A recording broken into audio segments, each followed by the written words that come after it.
everywhere. GBS.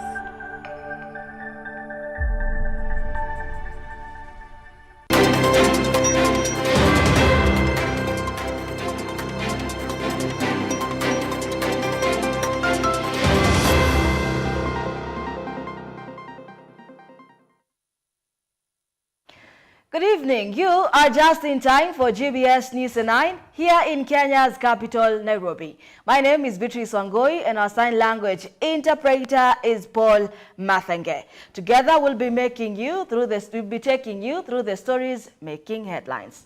And now, President William Ruto on Monday held bilateral talks with several global leaders in Spain.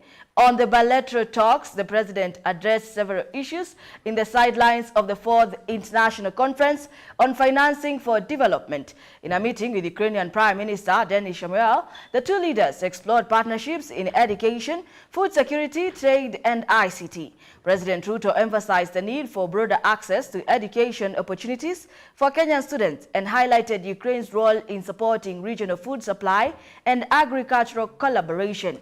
Ruto also met with Spanish Prime Minister Pedro Sanchez and King Philip VI, where discussions focused on expanding cooperation in clean energy, youth empowerment, and climate resilience.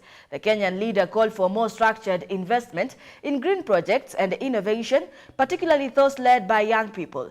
These engagements come ahead of Ruto's next stop in London, where he is expected to sign a landmark 1.5 billion euros Kenya-UK strategic partnership aimed at boosting infrastructure, trade, digital skills development.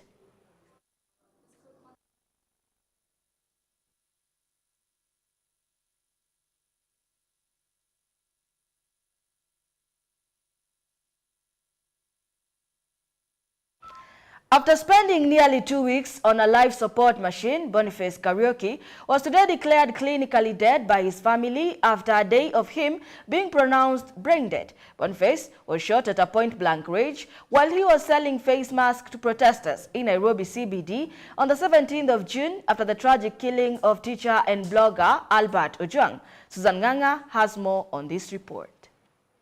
Kufahamisha wa Kenya, Boniface hatuko naye.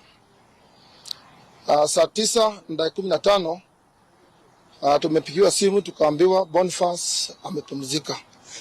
Boniface Kariuki was today declared dead at the Kenyatta National Hospital by his family after being shot in the head by police during protest in Nairobi on June 17. Kariuki was shot at point-blank range by a police officer during demonstrations demanding justice for the death of teacher and blogger Albert Ojwang, who died in police custody. After the shooting, Kariuki was declared brain dead, with doctors informing his family that while his heart continued to beat with the help of life support, his brain had completely ceased functioning. Juzi nilipigiwa simu saa 6 usiku na tukakuja hapa jana, tukakuja tukiwa wengi juu wengine jana ndio nikapatiwa ripoti, lakini tukawa wengi. Ikawa sasa wanatuambia ati Boniface brain yake haifanyi kazi. Sasa hata tulitoka hapa tukijua huyo hayuko. Sasa leo tena tukakuja tukamuona. Tukakuta tu vile tulimuacha ndivyo wako. Kutoka nje tulikuwa tumekaa hapa nje. Tukifikiria sasa tutaingia saa 10. Nikapigiwa simu nikaambiwa imetoka Kenyatta. Sasa nikaambiwa turudi huko. Tunataka kuongeleshwa na daktari. Sasa ndivyo tumeenda na tumeambiwa Boniface saa 9:15 ndio amekata roho. Sasa two police officers connected to the shooting have been brought before the court and are being held in custody while investigations continue. Human rights organizations, including Amnesty International, have listed Kariuki among the victims of police brutality during the recent Gen Z-led protest, which have resulted in multiple deaths and injuries nationwide. Susan Nganga, GBS News, Nairobi. We have detained ex-influencer Ndiagui Kinyagia These were the words of DCI boss Mohammed Amin after police were accused of detaining the influencer for 14 days following his publishing of the June 25th program for the protests on his X account. Mr. Amin acknowledged that Ndiangui Kinyagia is a person of interest in an ongoing investigation into the viral social media post. However, Amin says the advocate was not at home when the detectives raided his residence last week and has urged him to surrender himself to the authorities. The law enforcers have also confirmed conducting a search at Ndiangui's Kinoo residence, an activity they say was witnessed by building caretaker. Early today, the High Court directed the Inspector General of Police Douglas Kanja and DCI boss Mohammed Amin to produce Kinyagia or appear before the court tomorrow. Ndiangui Kinyagia was a person of interest to us. After publishing very, very inflammatory material in the social media, I'm sure you all saw about the timetable and so on and so forth, which was trending in the social media. And our preliminary investigations established that that social media account belonged to the so-called Ndiangui. And we profiled him, we identified his residence, and our officers conducted a search at his apartment in Kinoo. Unfortunately, he was not in his apartment, but we managed to conduct a search and we were able to recover an assortment of electronic gadgets that we believe would be useful to us in our investigations.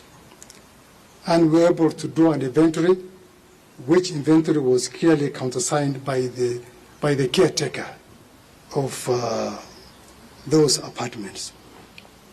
So mine is to confirm to Kenyans that Ndiangui is not under the custody of the National Police Service.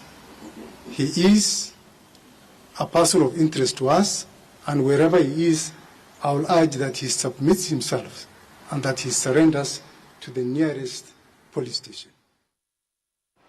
Do keep your comments coming in through our SMS line 21144 and GBS TV Africa on all our social media handles. On that note, let's take a quick break. We'll be right back with even more.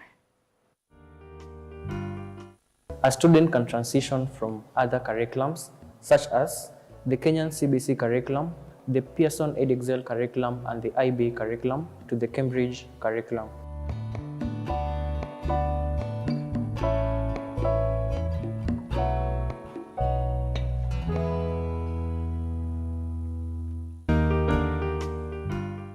Hello, my name is Nyabio. I'm from Mahanim. Call this school a good school because the second my mom saw it, she saw it was Christian-based.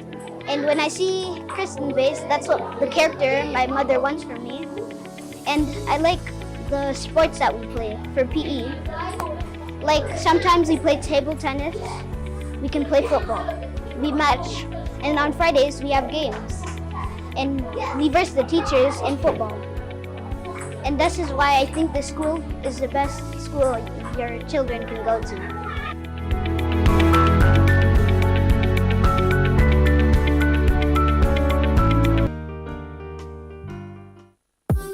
My name is Imagatoru. I'm a model, a commercial model to be precise. And I've been asked this question, like, is model an art?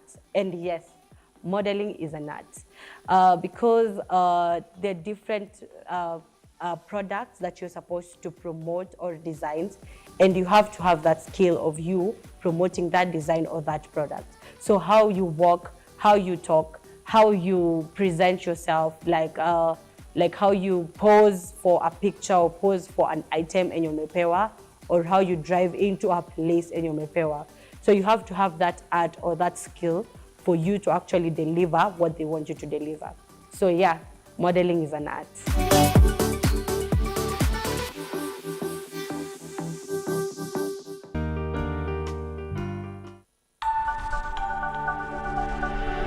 Everywhere, GBS.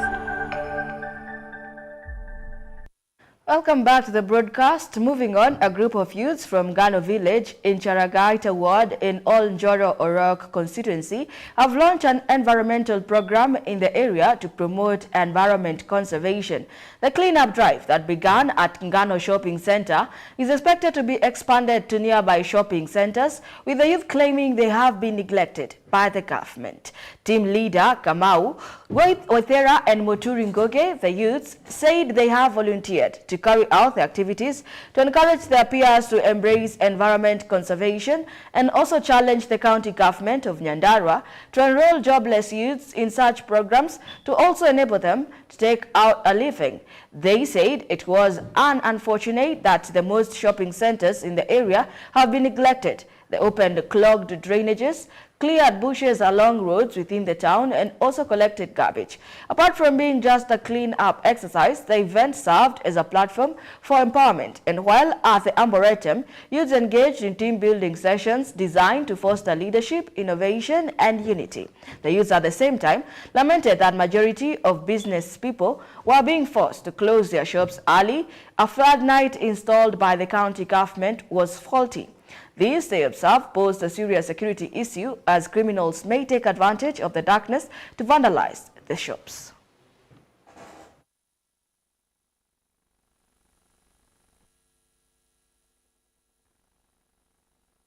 Hapa Ngano tuliachiliwa.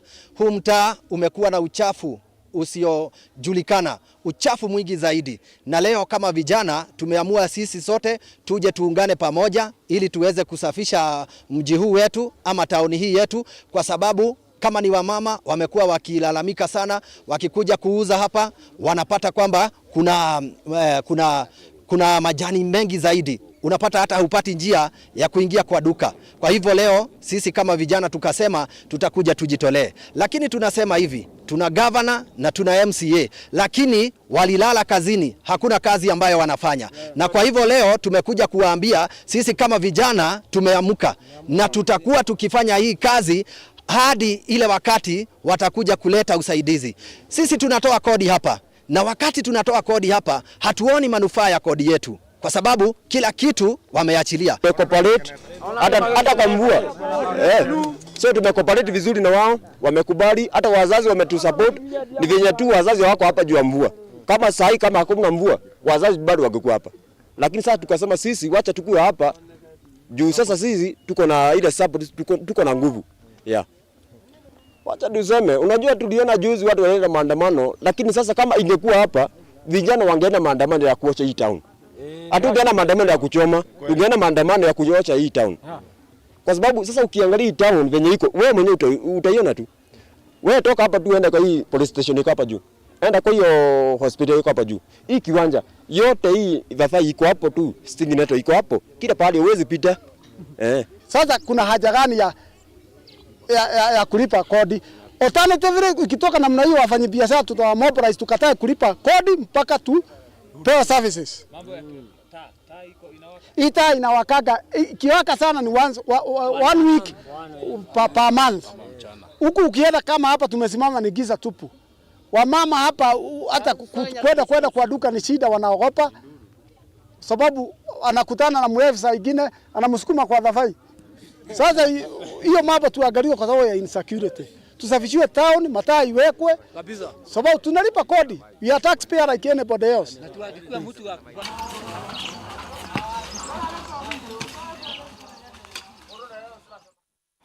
And now moving to matters international news, tensions are rising in the West African nation of Togo, where deadly protests have broken out over controversial constitutional reforms. At least 7 people are reported dead and dozens more injured as critics accuse President Faure Gnassingbé of tightening his grip on power.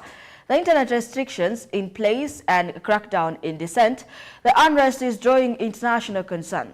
Here is a closer look at what's happening on the ground. At least 7 people have been killed and dozens injured in Togo's capital, Lom, as protests erupted over sweeping constitutional changes. The reforms could let President Faure Nyasibe, who has ruled since 2005, stay in power indefinitely through a new role with no term limits. Nyasibe now holds the position of President of the Council of Ministers, a powerful office created in a recent restructuring. Meanwhile, the national presidency was reduced to a symbolic post and handed to a political ally, sparking outrage from opposition leaders who call it a constitutional coup. Despite a ban on protests and internet blackouts, thousands took to the streets for 3 days. Security forces responded with tear gas and beatings as fears grow over Togo's democratic backslide in a region already shaken by coup and authoritarian power grabs. Elvin Muyodi, GBS News. Do keep your comments coming in through our SMS line 21144 and GBS TV Africa on all our social media handles. That international news brings us to our sports news. Let's get sporty.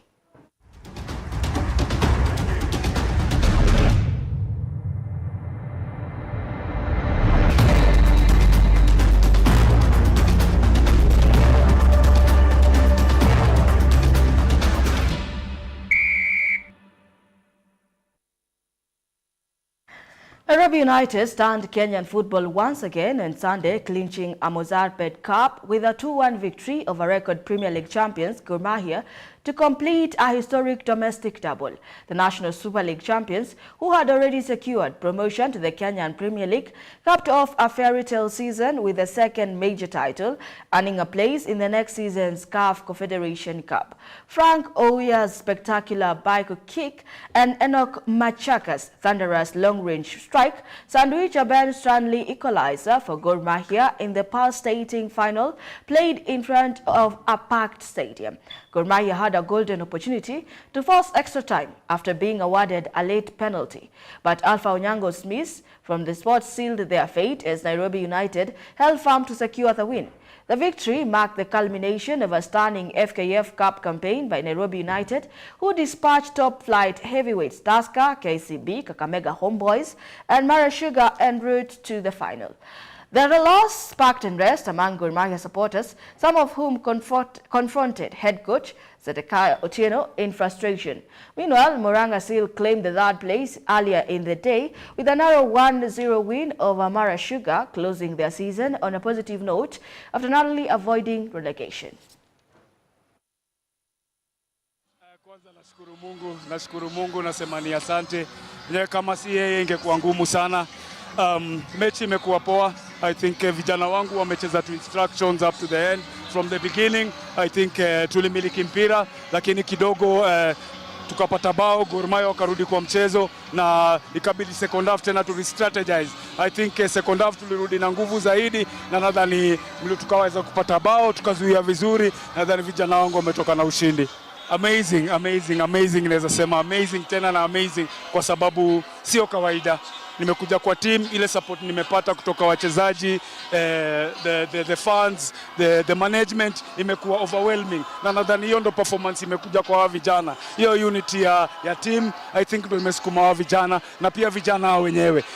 Akapewa kikombe kile kikishikwa pamoja na watu wawili muhimu, rais wa shirikisho pamoja na country director wa Mozartbet. Akaenda kutafuta mashahidi na mashahidi ni wachezaji wenzake. Wao wakasema ndio, sisi ni mashahidi, tumekuwepo na tumekuja. Na rasmi wakatangazwa mabingwa, rashasha zikapanda juu rasmi.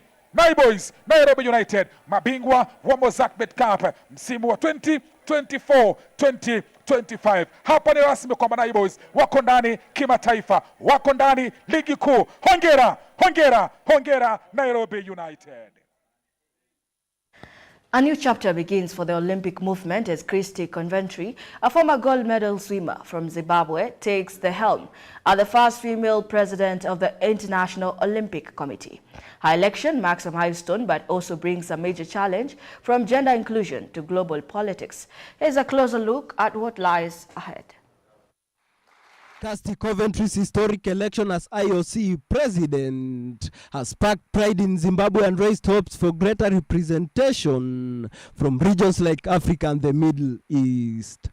But her new role comes with weighty challenges across sport, society, and global politics. Things like the woke movement, the inclusion agenda, the transgender athletes issue that's burning right now. Aside that, she's got an Olympics coming in into the United States of America, which is now becoming the epicenter of sport. The geopolitics around the United States is not aiding because there's a lot of turmoil in the world at the moment. So she needs to quiet down the voices. She's got a big job in ensuring that the Olympic movement is seen as agnostic, sitting in the middle, and a way of celebrating talent. One of her top priorities is addressing the ongoing debate around gender eligibility and inclusion. One of the issues she spoke about was the support for athletes before they actually the stars, the opportunities for female athletes and the safeguarding for female athletes. And she spoke about giving new regions like Africa and the Middle East, those that have not hosted the Olympic Games. Coventry has promised a science-led task force to create clear and unified policies. She's also moved quickly on governance, posing the 2036 Host City selection in a push for more transparency. With global tensions rising and the US preparing to host in 2028, Coventry must guide the Olympic movement as a neutral unifying force in a divided world. Elvin Muyodi, GBS Sports. And with that, we've come to the end of our bulletin tonight. As always, here at GBS News 9, we make your news our business. My name is Beatrice Ongoi, and our sign language interpreter is Paul Mathange. Good night.